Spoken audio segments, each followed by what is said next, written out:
ॐ नमो भगवते वासुदेवाय। श्रीकृष्ण गोविंद हरे मुरारी, हे नाथ नारायण वासुदेव। दूसरा अध्याय, योग युक्ति द्वारा श्री भगवान विष्णु के स्वरूप को दर्शन करने की साधना का वर्णन। श्री सुखदेव जी बोले, हे राजा परीक्षित, धारणा में बड़ी शक्ति है। एक समय इसी धारणा के बल पर तो ब्रह्मा ने सृष्टि का पुनः निर्माण किया। जब अभ्यासी आसन और प्राणायाम द्वारा इंद्रियों को निर्वासित कर लेता है, तब उसे धारणा का विषय ग्रहण करना पड़ता है। धारणा का अर्थ है धारण करना।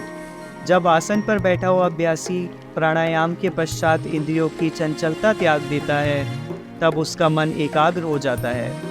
तब मैंने जो ऊपर विराट भगवान का रूप बतलाया है, वह उसमें अपने मन को लगाए। आंखें बंद करते ही भगवान की झलक उसे दिखलाई पड़ती है। कुछ नहीं तो प्रकाश अवश्य आता है। अभ्यासी को चाहिए कि वह उस प्रकाश को अपनी अंतर्दृष्टि से देखे।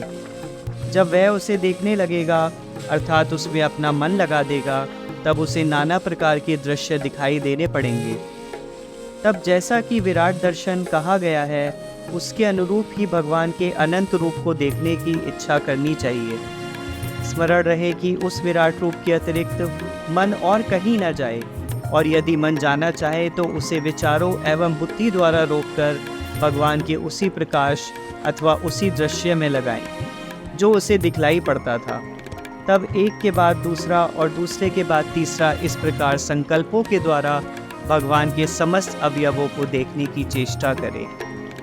अनेक प्रकार से भगवान के अनुरूप रूप और अनेक प्रकार के सुंदर प्रकाश का दर्शन होगा, परंतु उससे भी उसे संतोष नहीं करना चाहिए और उत्तरोत्तर उसे भगवान के अनंत रूप का दर्शन करने के लिए पूर्ण श्रद्धा भक्ति एवं गदगद हृदय और अश्रु प्रवाह संयुक्त बंद नेत्रों से देखने की चेष्टा करते रहना चाहिए, क्योंकि वह ऐसा मायामय मार्ग है, ऐसा वासनामय स्वप्न है कि जिसमें भ्रमता हुआ जिज्ञासु परम सुख अर्थात मोक्ष का लाभ नहीं करता, क्योंकि वहां तक तो स्वर्गादिक लोक हैं और मोक्ष उससे कहीं आगे है।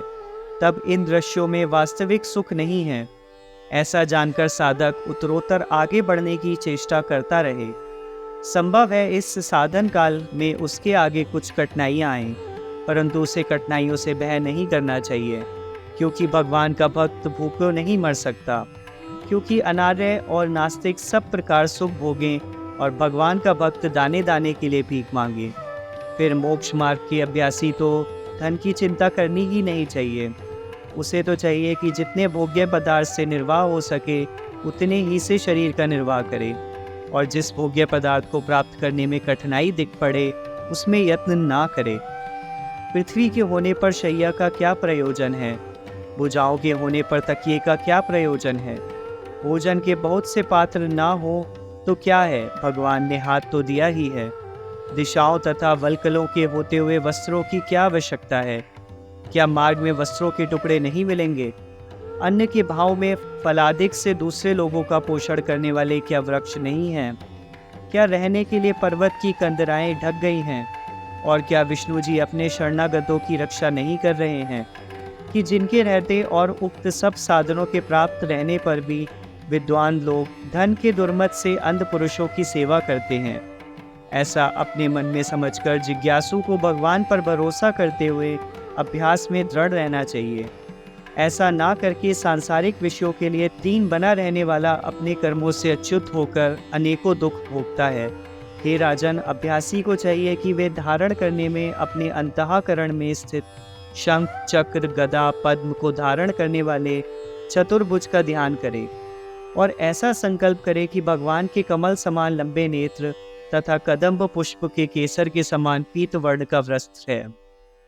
वे रत्नों से जड़े हुए सोने के बाजूबंद पहने हैं, चमकते हुए महारत्नों से युक्त किरीट धारण किए हैं, कानों में कुंडल चमक रहे हैं, जिनके चरण कमल में लक्ष्मी निवास करती है। हृदय पर श्री वत्स का चिन्ह है, जो निर्मल वनमाला धारण किए हुए हैं। वे शूद्र घंटिका युक्त कौस्तुभामणि की माला पहने अम्लान शोभा से सर्वथा ही शोभायमान हैं। उनके घूंघर वाले शाम केशों से शोभायमान नीली पलकें शोभा बढ़ा रही हैं और जो मंद मंद मुस्कान से बड़े ही मनोहर जान पड़ते हैं।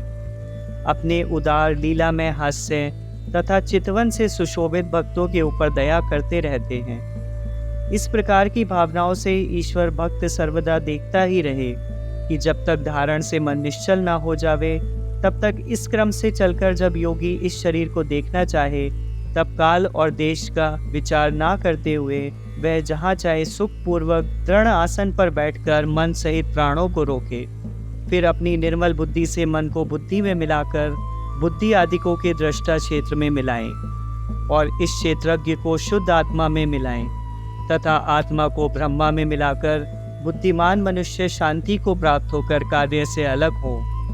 जिस ब्रह्मा स्वरूप में देवताओं का भी परम प्रभु काल कुछ करने के लिए समर्थ नहीं होता है, तो लोक स्वामी देवताओं को तो कहना ही क्या है। ब्रह्मा सत्ता सबसे परे है, उसी को योगियों ने नेति नेति कहकर गान किया है। परंतु उसी पद को प्रथम श्रेणी का अभ्यासी श्री विष्णु जी का परम पद मानकर धारणा भक्ति करते हैं। किंतु जो जन ब्रह्मा तत्व में लीन, शास्त्र ज्ञानी, निर्वासनिक और दुख दौर्मन्यस्य आदि से सर्वथा रहित हैं, वे सिद्धासन लगाकर अपनी एड़ी से अपान वायु को रोककर छहों स्थानों से पार कर प्राण वायु को ऊपर चढ़ाते हैं। तब वे पहले नाभि में स्थित पवन को हृदय में आरोपण करें, वहां से उदान वायु द्वारा वक्ष स्थल में आरोपण करें और फिर बुद्धि से विचार कर धीरे धीरे उसे अपने तालु के मूल में लावें।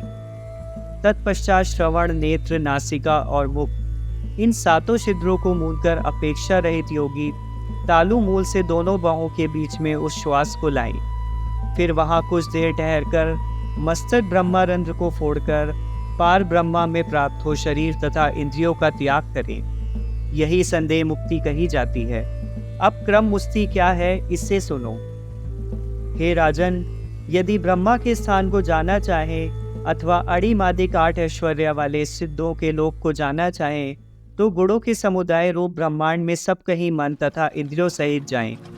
जिन योगियों को सूक्ष्म शरीर प्राप्त है, वे समस्त त्रिलोकी में चाहे जहाँ जा सकते हैं, परंतु साधक उस शक्ति को नहीं प्राप्त कर सकता कि जिसे योगी विद्या, तप, योग और समाधि द्वारा प्राप्त करते हैं, क्योंकि सूक्ष्मना नाड़ी के द्वारा वह आकाश और ब्रह्मलोक में अग्नि के अभिमानी देवताओं को प्राप्त होता है। तब इस प्रकार वे निष्पाप व्यक्ति श्री विष्णु जी के शिशुमार चक्र को प्राप्त हो अति सूक्ष्म और निर्मल लिंग शरीर से ब्रह्मा ज्ञानियों के उस स्थान में पहुंच जाते हैं कि जो समस्त देवताओं एवं सर्वलोकों से सर्वदा नमस्कृत होता रहता है। उस लोक में महाकल्प पर्यंत आयु वाले भृगु आदि महर्षि स्मरण करते रहते हैं। तत्पश्चात वह अनंत जी के मुख की अग्नि से जलते हुए त्रिलोक को देखकर सिद्धेश्वरों के विमान से सेवित स्थान ब्रह्मापद को प्राप्त होते हैं। वहां पहुंचने पर शोक दुख नहीं रहता, वहां ना वृद्धता है और ना मृत्यु। ऐसा योगी बिना परिश्रम ही अग्नि रूप और जल रूप भी धारण कर लेता है। वह प्राण इंद्रियों से गंध को, रसना से रस को, दृष्टि से रूप को, त्वचा से वायु को और श्रोत्र इंद्रिय से शब्द स्वरूप को प्राप्त होकर फिर उन कर्मेंद्रियों के द्वारा उन कर्मों को प्राप्त होता है कि जिसकी वह इच्छा करता है। तब वहाँ वह भूत, सूक्ष्म तथा इंद्रियों के लय स्थान तामस, राजस और सात्विक अहंकार को प्राप्त होकर क्रमशः उस प्रकार के अहंकार वश महत्व को प्राप्त हो जाता है कि जिसमें पहुँचने से सब गुण आप ही आप लीनता को प्राप्त करते हैं। फिर उस प्रधान रूप से आनंदित होकर सब प्रकार की इस उत्तम गति को प्राप्त होता है। फिर वह इस संसार में नहीं आता। हे राजन, आपने जो पूछा था वह मैंने कहा। भगवान विष्णु को प्राप्त करने के लिए दूसरा उत्तम मार्ग नहीं है। इस योग युक्ति द्वारा मोक्ष की प्राप्ति हो जाती है। विष्णु जी सर्वत्र विद्यमान हैं। स्थावर जंगम आदि समस्त स्थानों में वे स्वतः प्रकाशित हैं। बुद्धिमान को चाहिए कि वह इन्हें अनुमान लगाकर करने वाले युक्तियों द्वारा भगवान विष्णु के रूप को देखें।